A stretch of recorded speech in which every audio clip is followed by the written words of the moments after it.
ആഘോഷിച്ചവരെ list ഇങ്ങനെ എടുക്കുമ്പോൾ സമസ്തയുടെ ചാർട്ടിൽ 1 അബൂലഹബാണ്. നബിദിന ആഘോഷിച്ചവർ വന്നാൽ ഫാത്തിമിയാക്കള്, മുല്ല ഉമർ, ഉബൈദിയാക്കള്, മുദഫർ രാജാവ്, അങ്ങനെ ആഘോഷിച്ച് വന്ന ഷിയാക്കളിലോടൊക്കെ ഇങ്ങനെ കാണും. ഇതൊക്കെയാണ് ആഘോഷിച്ചവർ. ഇനി ആ റബീഉൽ അവ്വൽ 12 ആഘോഷിക്കാത്തവരെ ചാർട്ട് എടുത്തൊക്കെ മുഹമ്മദ് മുസ്തഫ സല്ലല്ലാഹു അലൈഹി വസല്ലം തന്റെ ബർത്ത്ഡേ ആഘോഷിച്ചിട്ടില്ല. അബൂബക്കർ സിദ്ദീഖ് റളിയല്ലാഹു അൻഹു, ഉമർ ഇബ്നു ഖത്താബ്, ഉസ്മാൻ ഇബ്നു അഫ്ഫാൻ, അലി ഇബ്നു അബീ ത്വാലിബ് റളിയല്ലാഹു അൻഹു തുടങ്ങി സഅദുൻ സഈദുൻ സുഹബി റുംതുൽ ഹഅതു വഅബി ഉബൈദഹു വബിനിഉ ഫിന്നാശീരിൽ കറമി.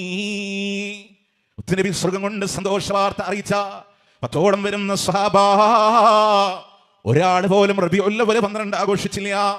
അപ്പോൾ റസൂലെ സ്വർഗം കൊണ്ട് സന്തോഷ വാർത്ത അറിയിച്ചവരെ ബദരീങ്ങള്, മറ്റുള്ള യുദ്ധങ്ങളിൽ പങ്കെടുത്ത സഹാബ, താബീങ്ങള്, തബൂ താബീങ്ങള്, ഷാഫി ഇമാമ്, ഹനഫി ഇമാമ്, ഹംബലി ഇമാം, മാലിക് ഇമാം, ഇവരാരും റബീഉൽ അവ്വൽ 12 ആഘോഷിച്ചിട്ടില്ല. ആഘോഷിച്ചത് അബൂലഹബും, മുദഫർ രാജാവും, മുല്ല ഉമറും, ഷിയാക്കളും, ഫാത്തിമിയാക്കളും, ഉബൈദിയാക്കളും.